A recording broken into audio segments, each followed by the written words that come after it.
Set in the Old West, the film introduces us to Thomas McCord, the reverend of a Nevada town plagued by a corrupt mayor and his posse of henchmen. The only place where he can find peace is his church, where he writes letters to his estranged brother, who once called him a coward for refusing to enlist in the army. 3 years have passed since the end of the Civil War, yet its influence still weighs heavily on the United States. Beyond his relationship with his brother, Thomas asks him to visit the town to bring some measure of justice. His writing is interrupted by the appearance of Ginny, a local prostitute who wants to leave that life.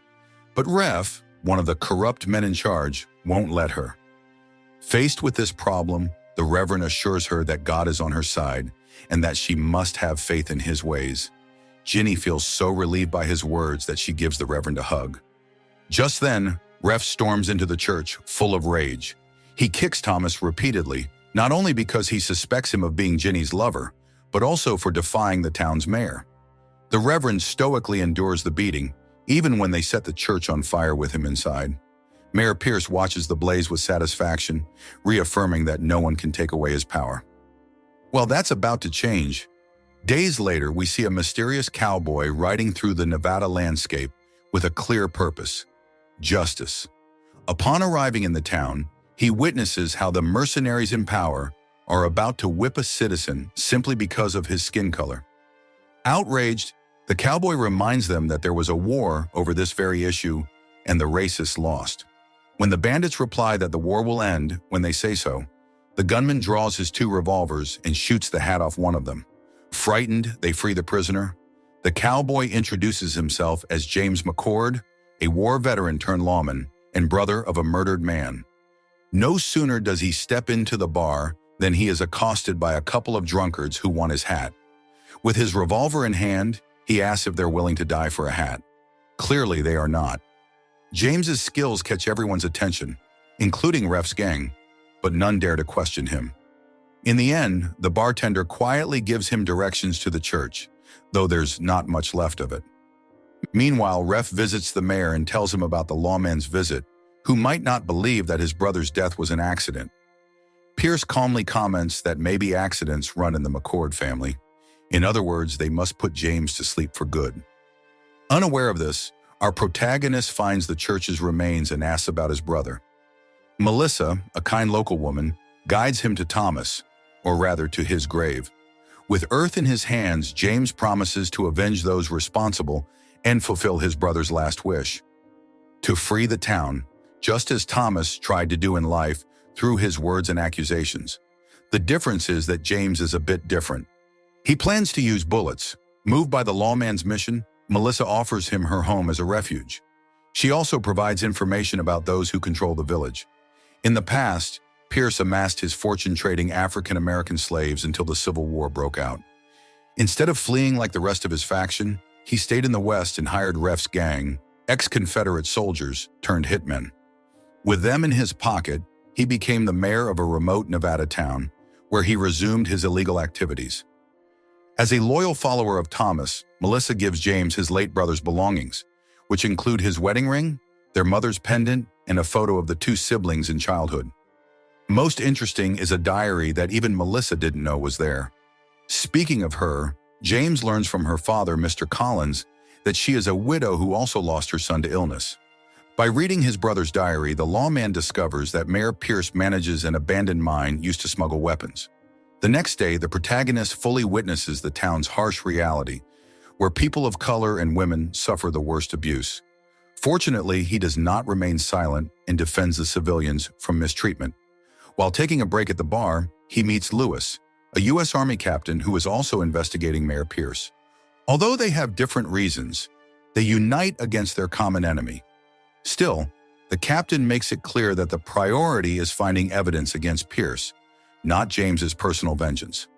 With this in mind, the lawman decides to infiltrate the mayor's hideout. In case something happens to him, he gives the map to Melissa, asking her to pass it to Captain Lewis. At the mine, James discovers weapons and chests full of stolen gold. Hearing outlaws approaching, he hides behind the crates. The bandits find him, and he has no choice but to fight, including causing a big explosion.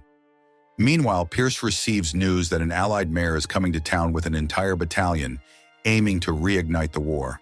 This is precisely what Pierce hoped for. But then he gets other news that's not so good. According to Ref, his men saw the lawman leaving town heading north. While some think he's gone for good, Ref suspects he's plotting something and demands more money for his services. Outraged, Pierce points a revolver under his desk at Ref and warns him not to bite the hand that feeds him. Once the mercenary calms down, the mayor gives him the green light to kill the lawman, telling him to stage it as an accident so the authorities won't get suspicious. Back with James, he tells Melissa about his findings in the mine, mentioning that there are enough weapons and explosives to spark a second civil war. However, that's his biggest trump card against the mayor's corruption. Excited by the possibility of living freely, Melissa hugs the lawman who might make that dream come true. Afterwards, James visits Captain Lewis's camp on the outskirts of town and tells him about the mine. Although the captain acknowledges that this is solid evidence, he still needs proof connecting the mayor to the crime. Soon after, Ref is alerted by his mercenaries that someone found the mine. This annoys him so much that he shoots one of his henchmen for no reason. That night, Ginny approaches the protagonist in the privacy of a barn, claiming to have information about his brother. However, it's nothing but a trap that delivers him on a silver platter to Ref and his men. While Ref would love to kill him, he confesses that his boss wants to give him another chance. This means leaving town immediately. He can go on horseback, but if he misbehaves, they won't hesitate to send him off in a coffin. Naturally, the lawman refuses, so the mercenaries give him a beating to show they mean business. Next time, it'll be a bullet to the head. After the punishment, James barely makes it back to Melissa's house, where she tends to him while he recovers. She mentions not wanting him to end up like Thomas, to which he replies that his brother was always a good man who preached love in a violent world. James admits he is very different and thus can't end up like him. Despite her guilt, Melissa stays by his side, and over time they grow closer. Meanwhile, Pierce is informed that there was another shootout in his mine, although he doesn't know if it was the lawman's doing. Therefore, he appoints Ref as the new sheriff of the town and also promises him the position of head of security for the next president of the Republic of the West. All he has to do is get rid of the troublesome lawman. Back to the protagonist, he can't hide his attraction towards his caretaker, but he still hesitates to take a step due to things Thomas wrote about her in his diary. Apparently, they were also close. Before he can figure this out, they get entangled in another problem when Ref and his henchmen catch them by surprise. Now, as sheriff, the mercenary accuses James of attempting to assault Ginny and drags him to the town center. There he is whipped like a slave while the civilians watch in horror, especially Melissa. The mayor enjoys the show, justifying it by claiming he must protect the town's women. Right after saying this, he starts courting Melissa, boasting about the future president of the West.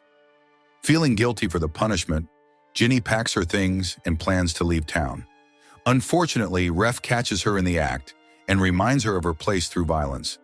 At the same time, Melissa, desperate, promises the mayor she will do anything if he ends James's torment. Even so, James is thrown into jail and is said to be scheduled for execution. Desperate, Melissa asks her father for help. He immediately goes into action and gathers the civilians at the old church's foundations. There, Melissa addresses her neighbors and laments that they did nothing to defend Reverend Thomas. Well, now they have the opportunity to help his brother and free the town from the mayor's yoke. It's a train they cannot miss, not again. Motivated by her speech, the townspeople promise to fight in Thomas's name. Thanks to this, Collins bursts into the sheriff's office searching for James. Even behind bars, James manages to subdue his captor. The problem is they still can't get him out because Ref has the only keys to the cell. With no other choice, Benjamin, the father of the young African-American boy James saved earlier, starts forcing the lock with a hammer and chisel. As soon as the lawman is freed, the mercenaries surround the sheriff's office and open fire. Hearing the shots, Melissa begs Captain Lewis for help, assuring him that the charges against James are false.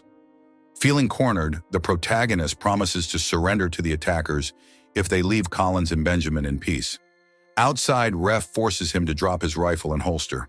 Although the lawman complies, he loses his composure when the mercenary boasts about killing his brother.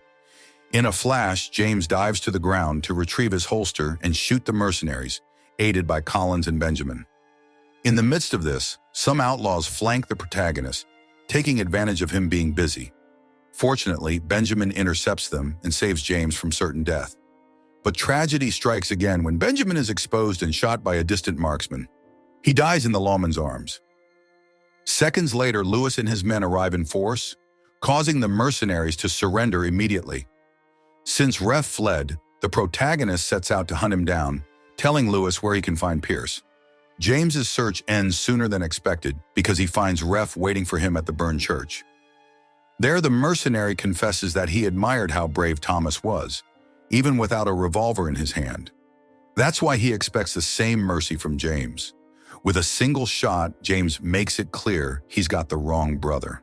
As Ref lies dying, he tries to retaliate, but at that moment, the church's cross, loosened by the wind, falls and impales him. Divine justice. Meanwhile, Lewis and the federal agents intercept the mayor at the mine and arrest him. With a small wooden cross, James says goodbye at Thomas's grave. Before leaving town, he stops by Melissa's house and finally musters the courage to kiss her goodbye. He tells her he's heading south to help some colleagues and would like her company. Despite their romance, she says she's found her calling in the town, helping to rebuild the church. James promises to visit someday, but she notes he's not as good a liar as his brother. Even though James reaffirms he will never be like Thomas, Melissa points out that they are two sides of the same coin. If you want interesting movie recaps, like, share, and subscribe to follow us for more movie recaps.